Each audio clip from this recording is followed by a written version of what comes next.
I decided I want to learn about the women of early Castlemaine. So I decided to go to the experts. I went to Robin Annear, local and writer, and asked her, when I say the words women and Castlemaine, does anything particular come to mind? She immediately responded with, have you heard of Fanny Finch? That's La Trobe University historian Kasey Sinclair sharing the moment she first heard of English immigrant Fanny Finch, who sailed to Adelaide in the 1830s. Simultaneously, in another part of the country, Bill Garner was a descendant of Fanny and he was tracing his family tree, but he hit a roadblock. His great-great-grandmother, Cecilia Hotham, Fanny's mother, was pencilled into the tree, but there were no records. My mother fastened on the name Hotham because Hotham was, of course, the name of the governor at the time, which is quite possibly why Fanny actually chose that as the name for her mother. The family in general, I discovered, rather liked this notion that they might have sort of, vice-regal sort of connections. This is not unknown in family history. It turns out to be, of course, completely false. Kasey's interest in Fanny Finch and Bill's family research eventually crossed paths, and he learned something which profoundly altered his sense of identity. Fanny Finch's mother was not Cecilia Hotham. In fact, Fanny grew up in an orphanage in England. The story we're telling you today is about this little girl, now a grown woman living on the goldfields of Victoria, Australia, by then a single mother. It was 1852 and 25,000 men were digging for gold along a cold, muddy creek bed. Fanny offered a large, warm canvas tent with beds likely made of leaves and covered in bull hides to keep it warm. Along with a handful of women, somehow Fanny managed to dodge open mine shafts and drunken men, and she succeeded. But how did she end up there? Why was she described as the famous Mrs. Finch in the local newspapers? Why is she so admired by Castlemaine historians today? Well, you're going to find out. Thanks to Kasey and Bill, her story has been made into a short stage play which won a Victorian Community History Award in 2022. And this is a warning, the story does contain a brief mention of violence towards children.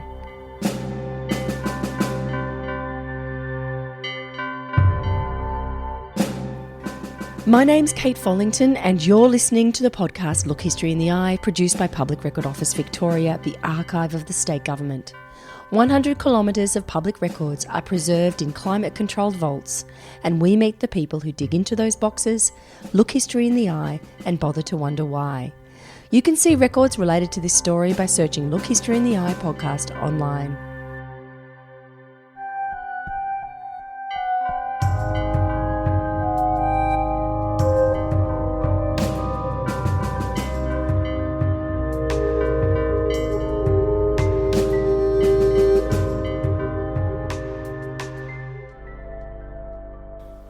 I'm Alice Garner, and Fanny Finch is my great-great-great-grandmother. I'm Alice's dad, Bill Garner, and Fanny is my great-great-grandmother. And I'm Kasey Sinclair. I'm doing a PhD on Fanny Finch. But it's not just a family story. Early in 1852, a woman pushing a wheelbarrow joins a long line of diggers on the road to Forest Creek. She has African heritage. A woman of colour. Fanny Finch, then 37, is a big, strong woman. She's heading for a camp packed with thirsty miners, where grog prices are sky high.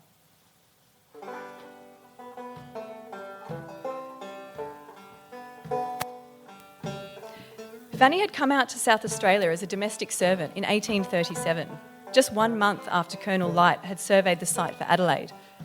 There, she married a chainman survey party named Joe Finch. She left him in 1850 and took their children to Melbourne, children she had had to board out before leaving for the goldfields. It takes Fanny 4 days to get to Forest Creek digging. She sets up a tent that soon becomes very popular. They call it the head centre and general resort of everybody, the only place of entertainment on the creek. Even 40 years later, someone says, if anyone would hear her name now, no doubt they'd remember the many memorable nights had by her tent.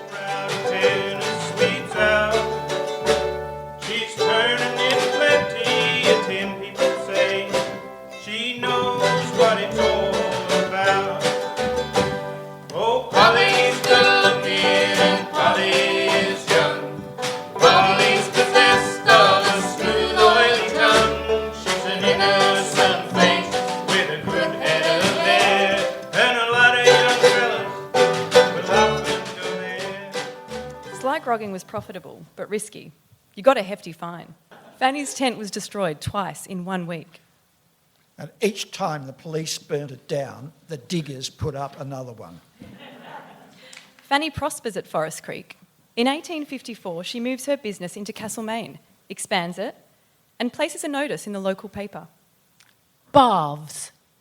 Baths. Baths? What does she sound like? Baths. Mrs. Fanny Finch begs respectfully to inform the inhabitants of Castlemaine, and diggers generally, that she has taken the undermentioned extensive premises which she has furnished as a bathing establishment. That's good. May I? Please. In offering this great summer luxury to her friends, Mrs. F begs to assure them that no expense has been spared and that every regard has been paid to the comfort and convenience of bathers, and hopes to meet that encouragement and support which such an undertaking deserves.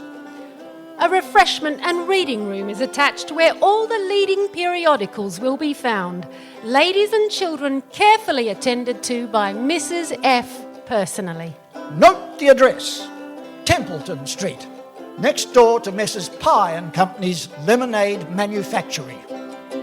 Come down to the baths, bring your wives and your bums. Templeton baths, baths, baths. Wash the diggings dust away. Warm water, ash and tallow.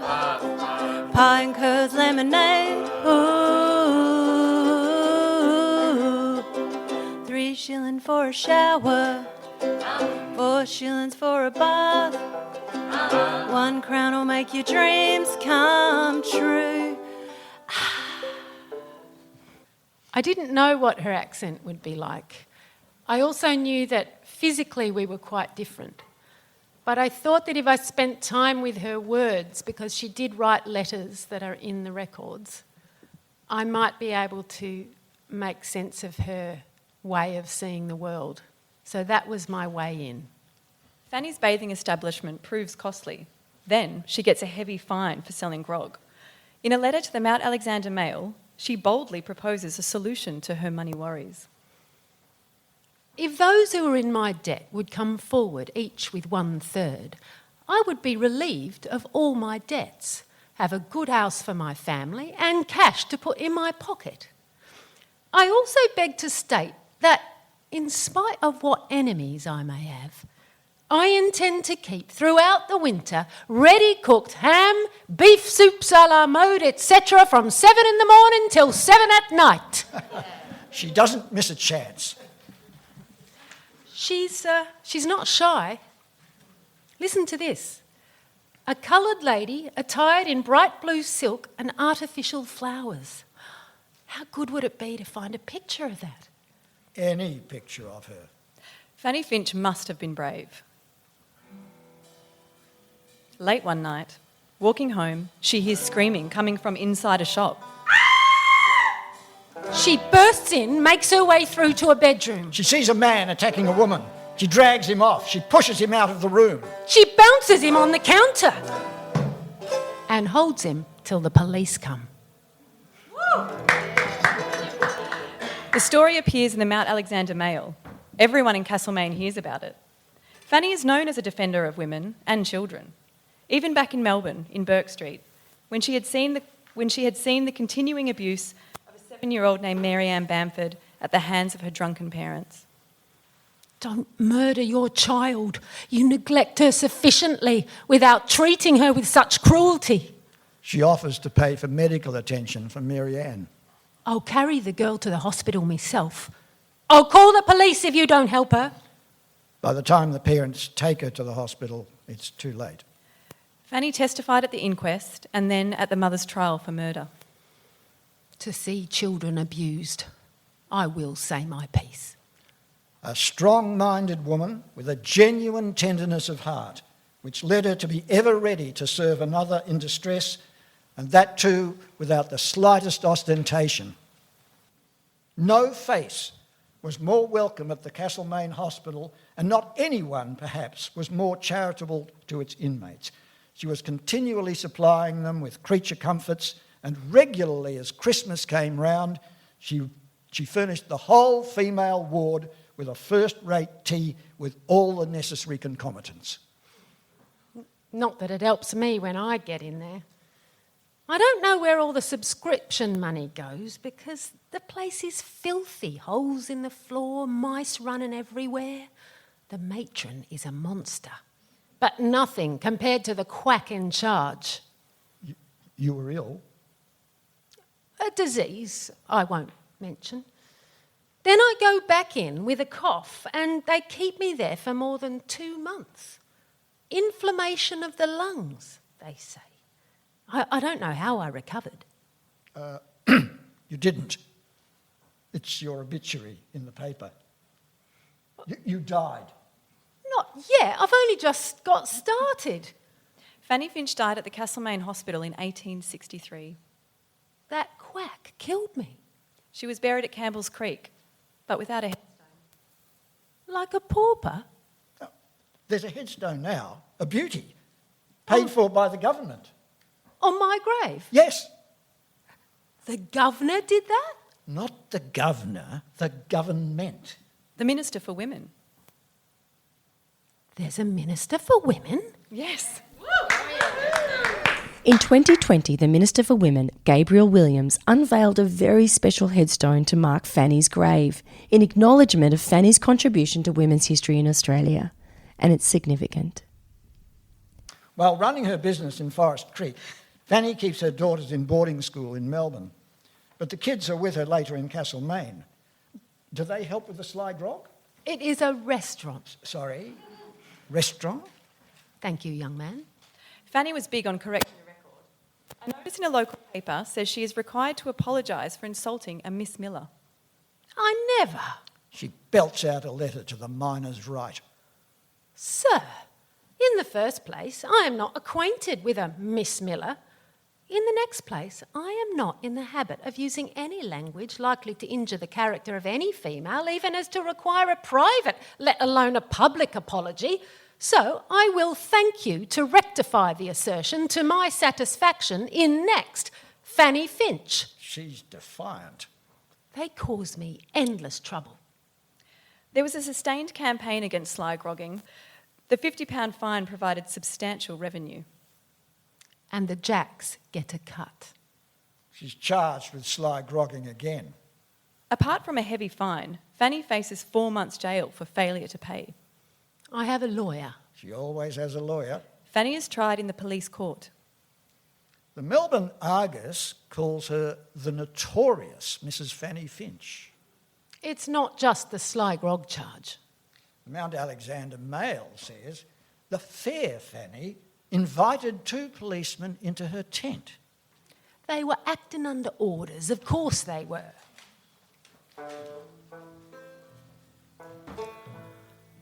We're playing 4 in hand, and the police join in. Goes on for 3.5 hours. They're playing for lemonade at first. Then they ask for a couple of nobblers, brandies. I know their game. The police said Fanny produced a bottle from under the sofa. That wasn't a crime, as long as she received no payment. Her lawyer insisted that Fanny wouldn't be so stupid as to take money from police in uniform. They swore they paid me after everybody else had left. They were lying. The bench accepts the police story. I appeal immediately. At her appeal, Fanny is represented by her friend, Maurice McDonough. I loved Morris. A real fighter in court. Very good comic actor too. Drank himself to death, very young. McDonough's main line of argument was entrapment. He asked the police who sent them on the job. The judge told them not to answer. Jackson. The judge was likely protecting Edmund Jackson, the licensee of the Victoria Hotel next door to Fanny's restaurant. He pays people to dob in sly groggers. Morris says, how can police spies be compared to someone of my good reputation? He calls them Vandemonians. We call them Tasmanians now, Why? to clear up their reputation. Vandemonians? A police constable tells Fanny if they can't get her on the sly grog charge, they'll start a row and get her for keeping a disorderly tent. My tent is never disorderly. A disorderly tent was code for a brothel. They want to drive me out of Castlemaine. If my word is not to be believed and the police continue to perjure themselves, then all I can do is appeal to the people of Castlemaine. Sir, I can scarcely tell you what I want to say, but write this letter as coming from myself, making notice of the time which is since the Diggins first opened, my having house, and at one time the only house either the commissioners or the diggers could be accommodated in. I've held a licensed refreshment tent ever since the Diggins commenced, and can prove by any of my former neighbours that they're never, and I believe the only tent that there was never even a quarrel in, and always conducted by myself. My neighbours on my right and at the back say they do not wish for a better neighbour, as does every neighbour I've had before, and are willing to prove it. Except the neighbour on your left, Everyone knows that. Edmund Jackson. Jackson's preferred target was unprotected females. To whom must I look for protection? I'm compelled to seek it from someone, but cannot tell who. The head of police should certainly see into these sorts of affairs, and not allow, if 2 or 3 have a spite against an individual, to be crushed just as they please. For I positively deny ever taking 1 shilling from the 2 constables for grog in any shape. Had not my witnesses, one, I think, but am not sure, took a bribe to go to Melbourne, the other made drunk during the other trials, I could have convinced the public these men were perjured themselves. It looks to me very like a planned affair altogether. For I myself and others saw a constable whisper in one man's ear. In half an hour afterwards, he, the witness, was quite drunk. Is it not like treachery? And am I to have no redress? I'd only seen a reference to this letter. The page was missing from the State Library's copy. The State Library lost it. I found it at the Castlemaine Historical Society. I couldn't believe it. It made me shout out. Ecstasy in the archive. I cried. In the week following Fanny's appeal, a long letter appeared in the Mail under the pen name Constant Reader. Its writer insisted Fanny was being persecuted. Mrs. Finch has a family to maintain and provide for, and should be allowed every legitimate means of doing, and should be allowed to use every legitimate means of doing so, as well as any other person. Means have been taken to entrap her into a violation of the law. Now, I believe I state correctly when I say that war is declared against her. Someone finally says it in public. Was it Gus? Gus Yandel was often at my tent. Even 40 years later, Gus remembers her with affection. The good times at Forest Creek. Would you be free for this dance, Mrs. Finch? With pleasure, Mr. Yandel. 2 sly drug detectives have come up from town. They both roam about in disguise. For several retailers of drug done brown, with reason to open their eyes. I hope that other persons will corroborate my statement, so that the persecuted party may no longer be under a stigma, as public opinion, biased by the police report, may tend to injure her business and family. The support was important. Fanny steps up her public presence. And when the first Castlemaine municipal elections are held the following month, Fanny is determined to vote. Castlemaine held its first municipal elections in 1856. As the law was then, Fanny, as a ratepayer, was entitled to vote. Her nemesis, Edmund Jackson, was one of the candidates. It's a pleasure to put a line through his name.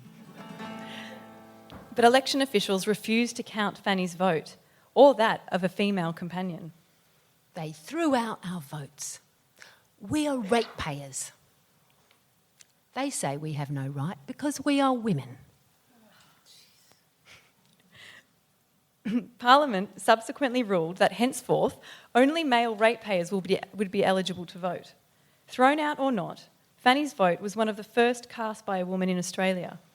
Her voting slip is on display in the Castlemaine Art Museum. Someone kept it. When leaders were sorted in a colony, there was one candidate quite unlabelly.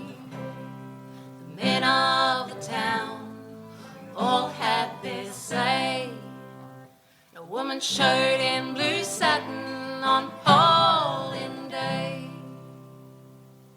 Then, just a few months after Fanny tried to vote, the bailiff raids her place. They trash everything. Fanny writes to the paper again. Sir, I have no doubt that you will not allow an oppressed woman to be treated with the cruelty I have experienced a few days since.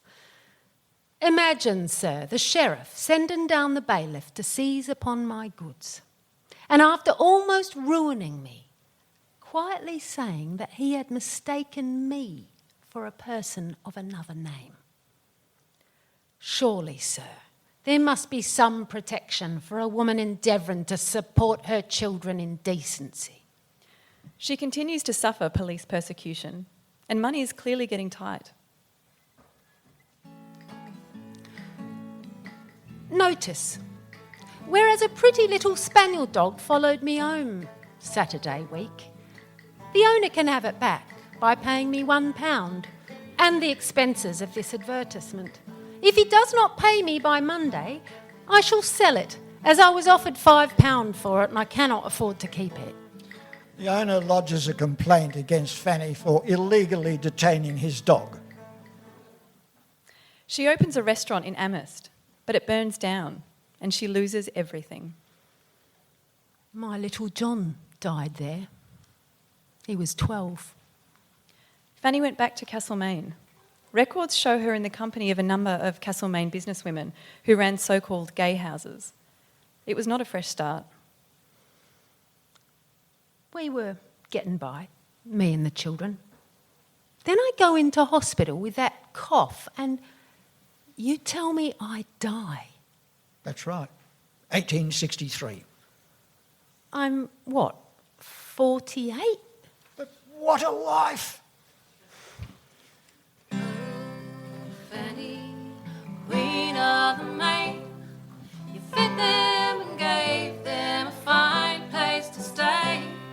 You sat at the table, but they wouldn't let you play, so you took what was yours. Kasey's historical research has been able to shine a really important light on how Fanny was raised and educated, a young black woman in England. And what she discovered was an enlightening moment for Bill and Alice, connecting them unexpectedly to African slavery. On her death certificate, Fanny's father is Captain Francis Jackson, Navy. Her mother is Cecilia Hotham. But actually, her mother was Lydia Holloway, a servant, and her father was a footman named John King. They were unmarried, and their baby was accepted into the London Foundling Hospital, a philanthropic orphanage. But her name wasn't Fanny, it was Louisa King. Louisa? And we even know when and where she was conceived. I don't even know where Alice was conceived. Bill? It was the night of the Illuminations.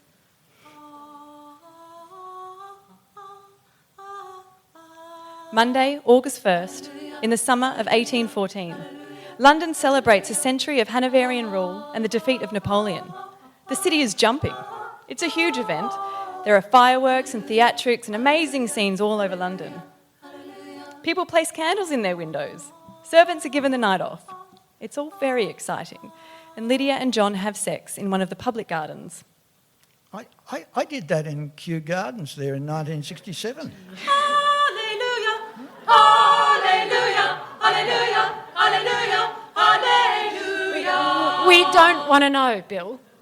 In the middle of the day. The grass was rather prickly. Kasey, do you mean details like that can be found in the archive? Incredible, isn't it? The process of admission involves full disclosure by the mother of all the circumstances of the birth. Fanny's mother, Lydia, has to tell them everything. The race of the parents? No, the Foundling Hospital has a policy of being colourblind. So who does Fanny's colour come from? Well, she seemed to think that both her parents were of colour. Now, this is London in the early 1800s. Are Alice and I connected to slavery? You most probably have an ancestor who was enslaved. Something to think about. If the archive is colourblind, how do we know that Fanny thinks both her parents are of colour? The girls in the Foundling Hospital all sew samplers. On Fanny's embroidery, there are two people of colour, one standing on each side of a house. I've seen a picture of it. On the back, it says Frances Coombe, Foundling girl, 15 years of age, 1830. Coombe? Another name? Baby Louisa King was rebaptised Frances Coombe by the Foundling Hospital. It was standard practice. Fanny just made up Captain Jackson and Cecilia Hotham.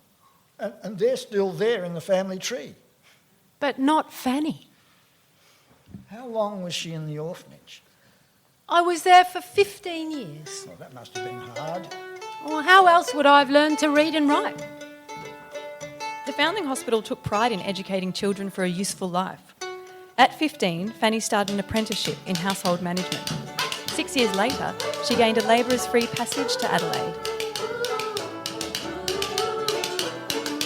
Down South Australia, Keep away, Golden King. keep away, far away. Keep away, everything. Down South Australia.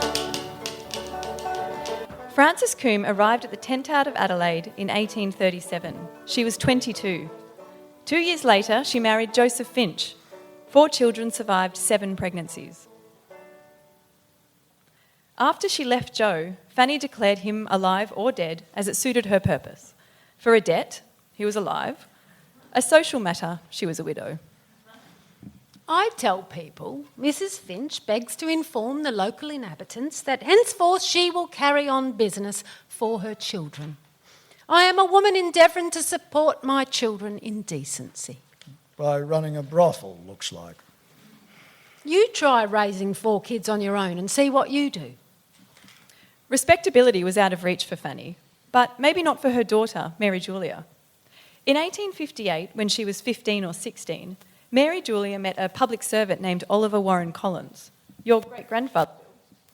He spouts Latin. The father's a rector in West Yorkshire. There's Church of England ministers in the family going back 350 years. He's firmly in the family tree.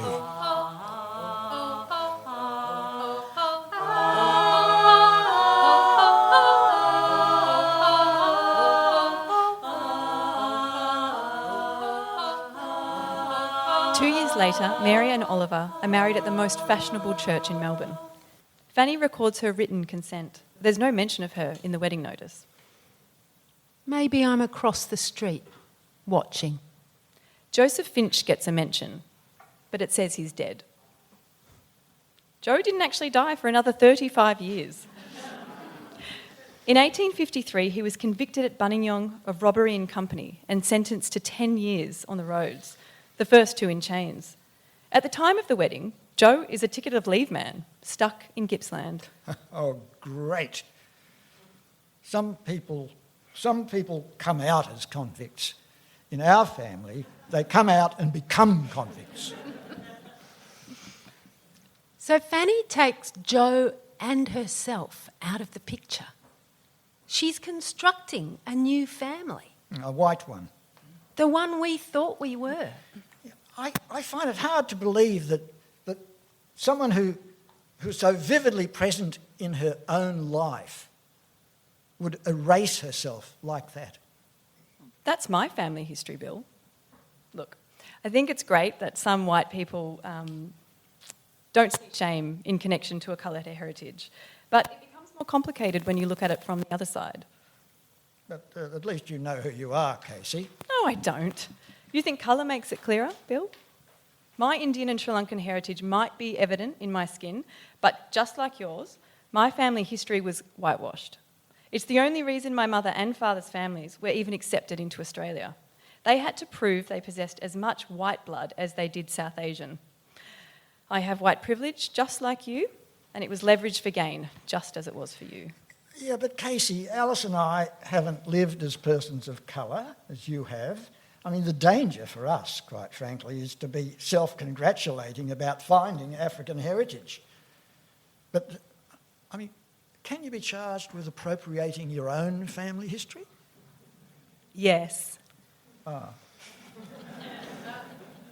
Well, there's one thing we do agree on. Fanny Finch was an extraordinary woman. She defended women and children. She insisted on her right to vote. She spoke up against corruption and abuse of power. I haven't heard anything like that about any of our other ancestors. Nope, no one. And frankly, it's a relief to embrace a brothel keeper after all that Anglican respectability. We're all freer to claim Fanny now. But we lost her for a long time. I'm here, young William. I'm so happy to have you in my family. I'm happy you're in mine. I'm a great-great-great-great-grandmother now, I believe. I'm so happy I found out about you before I died. Turns out you can find out lots of things after you've died. But it's not just a family story. You were famous on the goldfields, Fanny Finch. Probably the first woman to publish in the local press, and one of the first women to cast a vote in Australia. They threw out my vote. You were unfailingly kind to and supportive of other women, and yet, until recently, and perhaps in some people's minds, the taint of sex work clouds your reputation. I was a ratepayer. Your story isn't finished. They tried to drive me out. There are still so many gaps, ambiguities, mysteries. I was lying in an unmarked grave. With a headstone now. What does it say? Brave, outspoken, Castlemaine's first businesswoman. Really? A pioneer of the district. I can't tell you how important it is to find you. Thank you. Thank you for looking for me.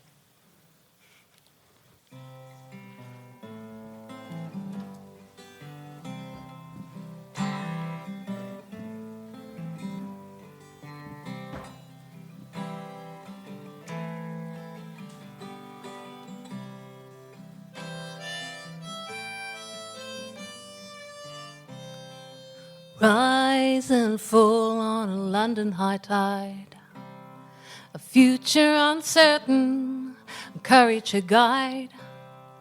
Raven curls in the salty breeze, the gulls in the rigging cry, Frances, you're free.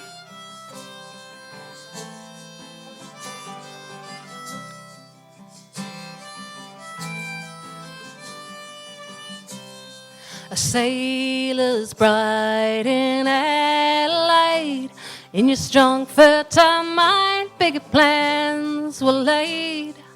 Miners thronged to the mother lode. You packed your wheelbarrow and headed up the road. Oh, Fanny, Queen of the Main, you fed them and gave them a fine place to stay. You sat at the table, but they wouldn't let you play. So you took what was yours and showed us the way.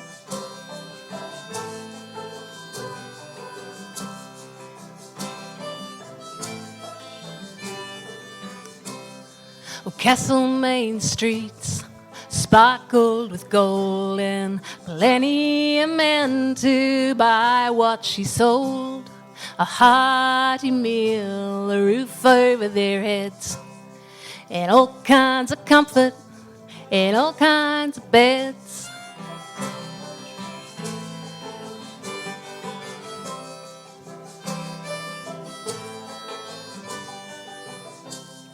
Standing for folks whose luck had been blown. A black woman's like Grogger had troubles of her own. Fire and debt and a great deal of shade. She made a good living trading on a name. Oh, Fanny, Queen of the Main. You fed them and gave them a fine place to stay. You sat at the table, but they wouldn't let you play. So you took what was yours and showed us the way.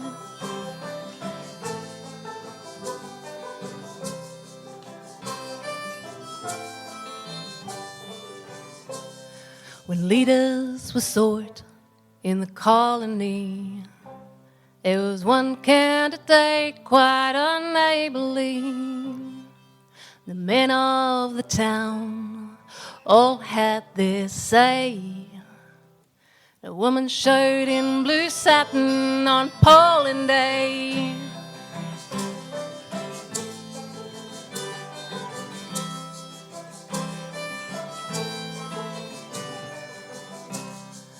All the valor, the grit and the goal, to march down the street and stand in that hall where you don't get no ballot if you don't got no balls, dear.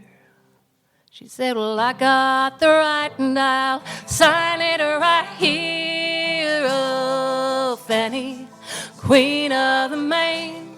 You fed them and gave them shelter from the rain. You sat at the table, but they wouldn't let you play. So you took what was yours and showed us the way. Oh, Fanny, Queen of the Main. You fed them and gave them a kind place to stay. You sat at the table, but they wouldn't let you play. So you took what was yours and you showed us the way. Yeah, you took what was yours and you showed us the way. That's the end of the stage play Finding Fanny Finch, originally performed at the Victorian Archives Centre in 2023 for International Archives Day. But stick around to hear a Q&A with the performers, historians Kasey Sinclair and descendants Bill and Alice Garner, who are going to be answering more really insightful questions from the crowd. The first question goes to the folk duo Friends of Wendy Cotton, who are the singers for today's performance, and they were asked about the song you just heard, Queen of the Main. As mentioned earlier, it was surprisingly difficult to find an existing song with a suffrage theme. So we had this excellent opportunity to custom build one of our own for Fanny. And we had this amazing information that Kasey had researched. There's some great stuff in there. We sat down and talked about what we wanted to include. You know, there's the voting, and there's the gold rush, there's fires, there's bad neighbours, there's a wheelbarrow. When I was thinking about how to describe Fanny in a song, I had this image of a strong, courageous leader who looked after the people around her, someone that they'd go to for guidance, someone who got around in big, fancy dresses. So a real queen, a queen of her time and place, Queen of the Main, as in Castlemaine.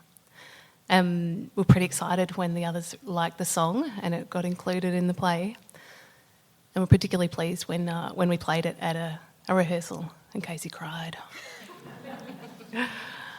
I remember tearing up myself when I was writing the bit about Fanny turning up to vote. I was so grateful for her boldness in doing that, and angry and sad that she might not have been met with the kind of respect that she deserved at the time. I feel like having that emotional connection to something when you're writing it is going to make that emotion a bit more communicable when you go to share it with an audience. It's been such an amazing pleasure to help tell Fanny's story over the last couple of years.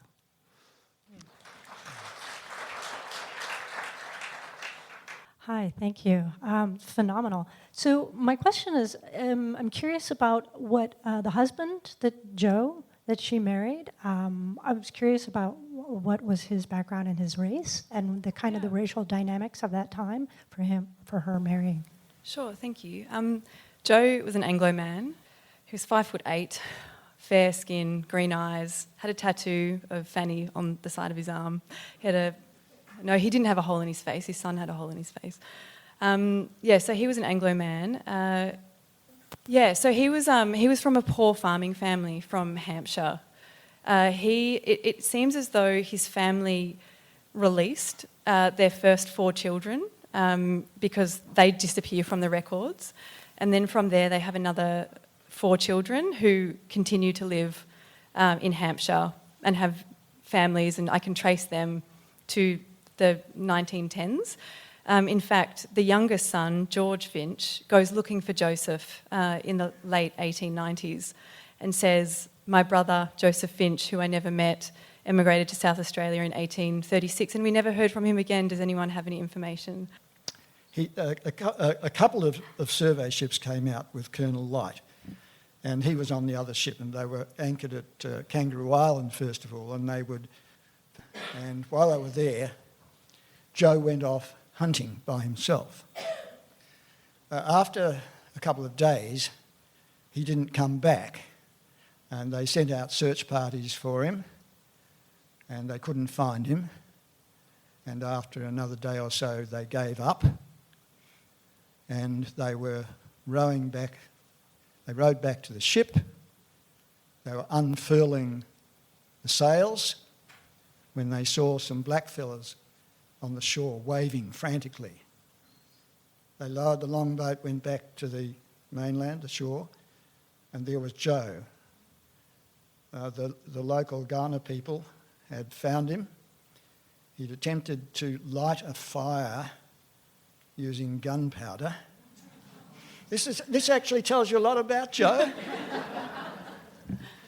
And he'd blown himself up. He was badly burned, but he survived. And in the longer version of the show, Alice thanked the Garner people of the Fleurieu Peninsula for finding him and bringing him to the shore, because otherwise we wouldn't be here. I was researching William Wyatt. William Wyatt, with his wife Julia Wyatt, brought Fanny out from London, so she was their personal servant. In researching William Wyatt, who became the first protector of Aboriginals at that time, that story came up through William Wyatt, so I wasn't even specifically searching for Joseph Finch at the time. I suspect, so any contact that European people had with Aboriginal people at that time had to be recorded in some way through William Wyatt.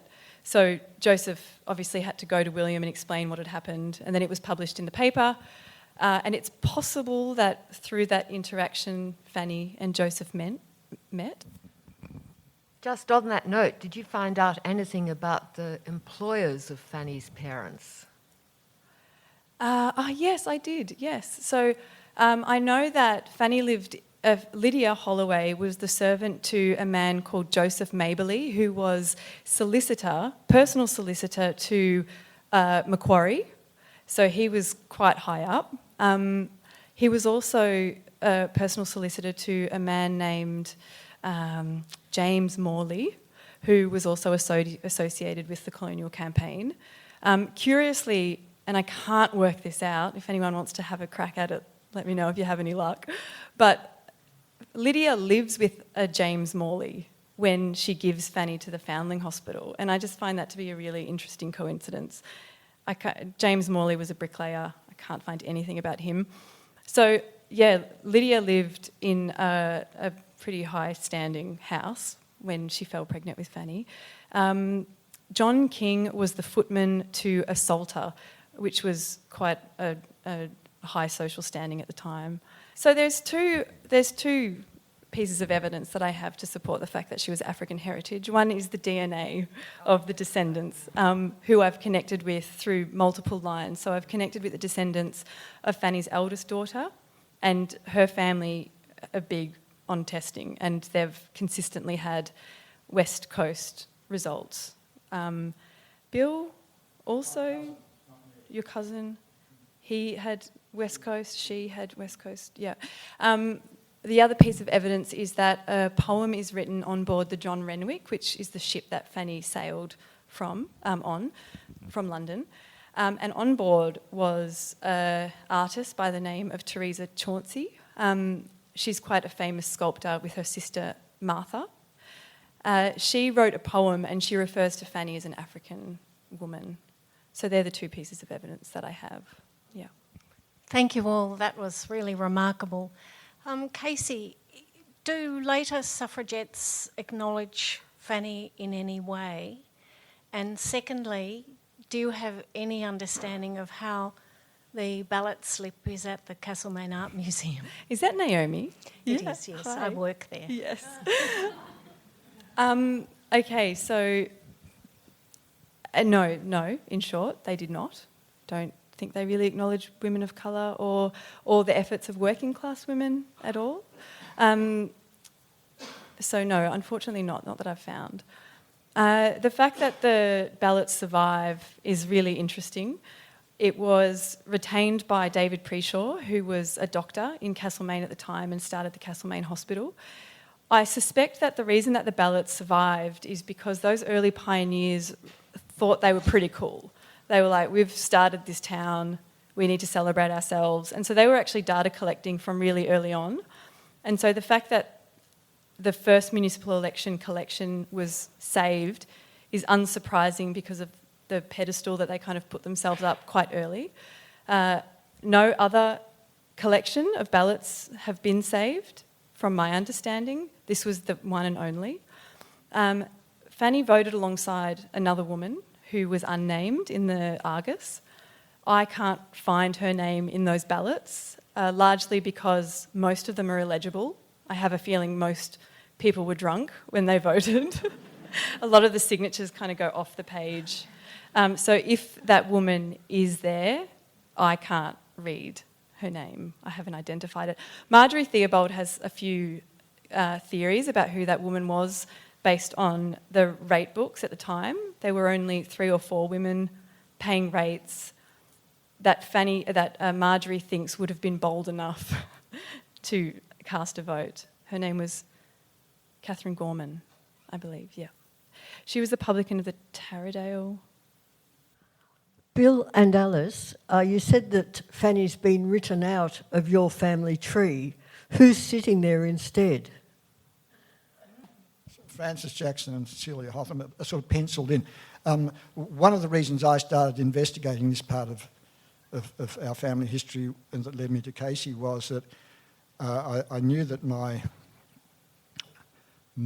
great-grandmother had been born in South Australia quite early on. There was an indication of that, but no information. It was pencil and then nothing, right? So, and I do know that my mother fastened on the name Hotham because Hotham was, of course, the name of the governor at the time, which is quite possibly why Fanny actually chose that as the name for her mother. The family in general, I discovered, rather liked this notion that they might have sort of, vice-regal sort of connections. This is not unknown in family history.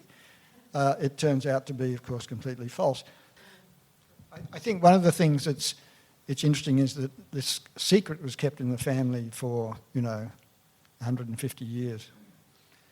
And they had social reasons for being secretive, whatever they'd known. And that it's a great coincidence that the research that Kasey's done has arrived at a moment when a family is capable of taking it on board.